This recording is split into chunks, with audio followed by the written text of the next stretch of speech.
Hi, I'm Greg Schaffer, and welcome to the Virtual CISO Moment. Got another special short episode for you from the Middle Tennessee ISACA conference back in March 2025, Cool Springs, Tennessee. This is Mick Grayson. He manages the GRC team for Abacus Group in New York City. So they're an MSP that serves alternative investors or in the alternative investment space, I should say. So think about like registered advisors. So here's Mick. Hi, I'm Greg Schaffer. Welcome back to the Middle Tennessee ISACA conference. Here with Mick Grayson. Thank you so much for joining us today. Absolutely. Thank you, Greg. Mick, I appreciate you taking a little bit of time to chat. This has been a great conference so far, hasn't it? Oh, yeah. So what do you do? Tell me a little bit about yourself. Sure. I am manager of the GRC team at Abacus Group. It's an IT managed service provider based in New York, mainly dealing with the alternative investment space. So think SEC registered investment advisors. So not the publicly traded companies, but the smaller private ones. Mm-hmm. And part of the GRC team services that we're doing is we do everything from generating policies, helping everybody create WISPs, and especially lately AI policies. That's going to be the big one. Helping them with some of their risk management, mainly with the third-party risk management, doing due diligence, questionnaires, everything like that. And then also providing some further consultation with our vCISO services. So we have a lot of the strategy discussions and implementation of new tools. A lot of that goes into the GRC space that we're doing, along with some red team services that we don't do, but a separate red team does provide as well. So you say you work in financial services, but not publicly traded companies, right? Pretty much. But are you still beholden to some regulatory standards and stuff like that?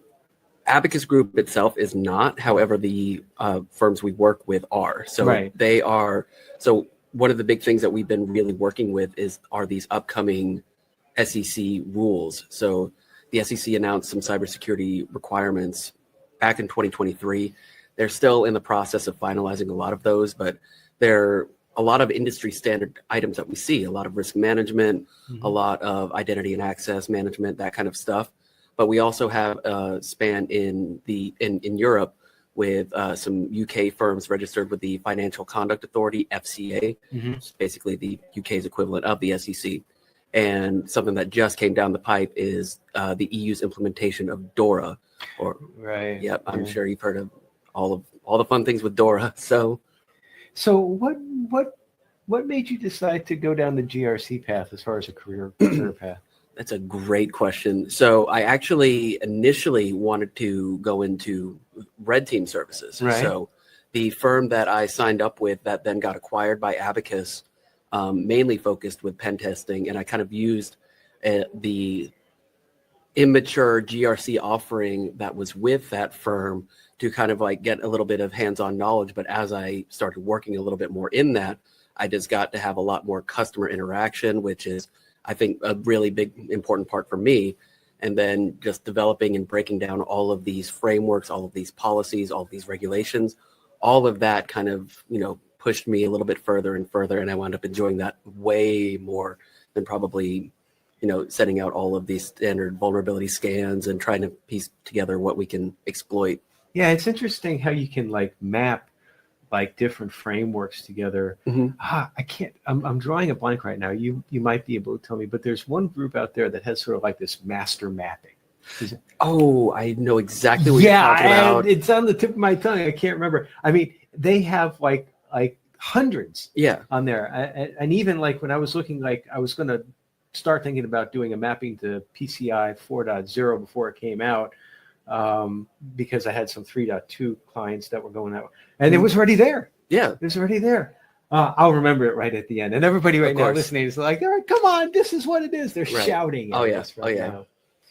Well, you mentioned virtual CISO services. So I'm thinking that your firm works with some smaller financial services clients. Is that correct?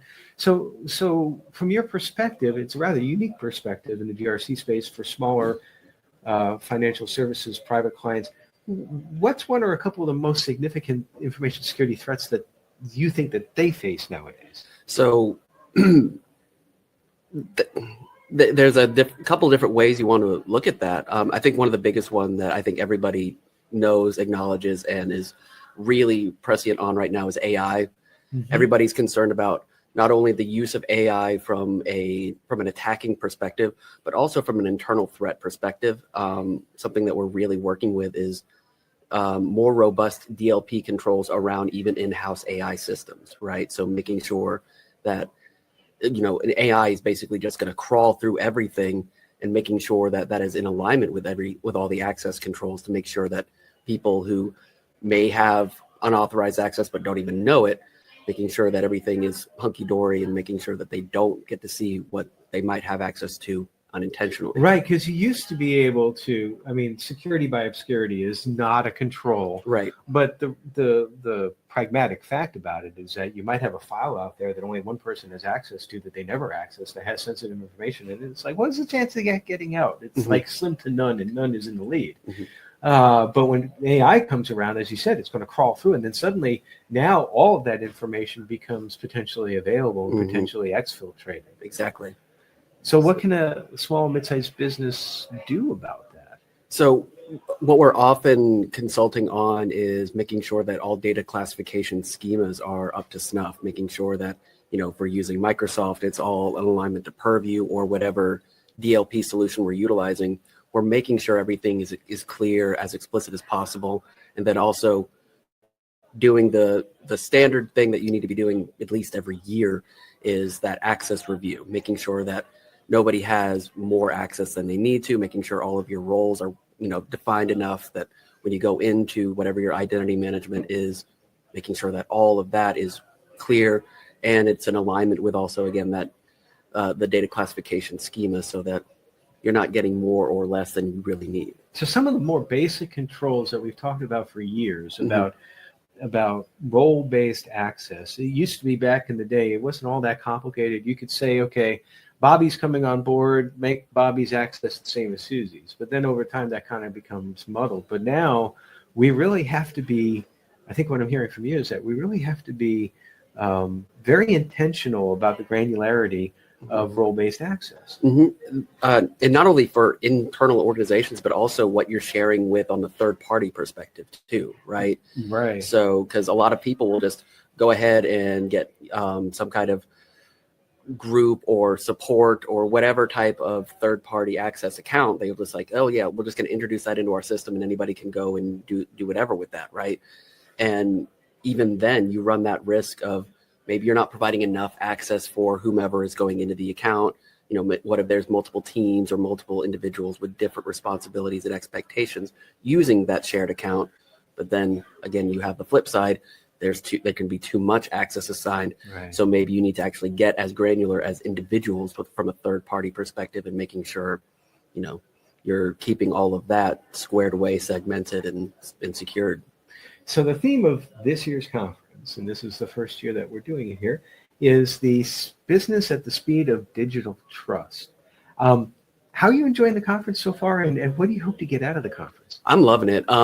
So we've had some really great panels so far, with even just the concept of digital trust sort of as not necessarily a brand new framework to add on top of everything else, but just a consideration of how, you are building that sense of trust, especially when you're working in not only the security perspective, but a security services perspective, where you're going out to clients and providing them security.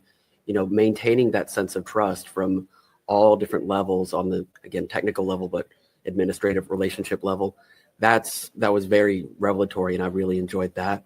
But I'm also looking at how we can utilize some of these topics of discussion to improve our vCISO service offering right there, incorporating more robust threat intelligence, incorporating, how we're all moving into platforms and how the need for platforms is increasing, rather than just manual spreadsheets, all that sort of stuff, because that's gonna hit scalability problems for a lot of folks. You can't do manual spreadsheets anymore. I mean, it's very, very difficult.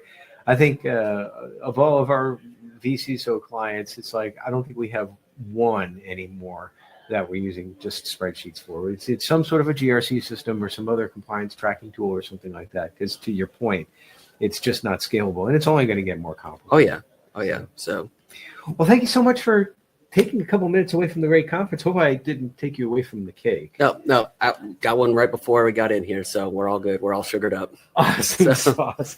Thank you so much for your time. All right. Thank you, Greg.